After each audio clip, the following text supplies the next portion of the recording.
I'm CBS radio correspondent Donna Francavilla in Birmingham. Ruth Givens asked me to talk to you about some of the tragedy that I have seen unfold here as 23 tornadoes touched down throughout the Birmingham area, north of us and south of us, and of course west of us in Tuscaloosa. It caused incredible damage. I've sent some pictures to Ruth, and hopefully she'll post them on the internet so that you can see what I saw when I was walking around looking at some of the damage. It is too difficult to describe. It is complete damage. The storm came in and obliterated houses and buildings, churches destroyed, businesses destroyed, houses that looked like they were just ripped open. The roof peeled off, the walls were peeled off, and the damage was so complete and devastating that people were amazed that they survived it. Many of them told me that they survived it because they prayed, and they feel fervently that their prayers were heard and was the one thing that saved them. Many of them did run to a place of safety, dashed under beds. They also took shelter in bathrooms, many of them hiding in tubs, some of them in the basements of their apartments or homes. Some took shelter underneath pool tables. So we see that many people have survived. And the ones that I've talked to who have survived have told me that they feel so very fortunate, grateful that their loved ones were accounted for, grateful that they have their lives. They don't care about the material objects. They say they don't need them. They can be replaced.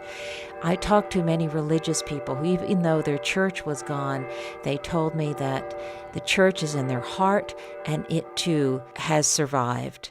So very moving testimony from people around me who were just giddy with gratefulness. And I wanted to share that with you because I think that what they have told me and what I have experienced through my witnessing of what had happened is that these people not only healed very quickly from the tragedy, but they're embracing it and dealing with all the hardship that is ahead by saying that God has a reason for this, that life will be better for them, not worse. One woman told me that someone she knew needed a new roof and she was fretting over how to pay for it, and yet this storm came along, destroyed her roof, and now she will get a new roof because the insurance on her house will pay for that. And what a blessing she has experienced. So there's a bright side to every negative thing, a silver lining in every cloud.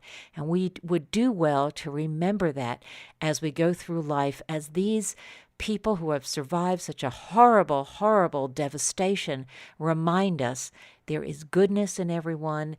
God is everywhere.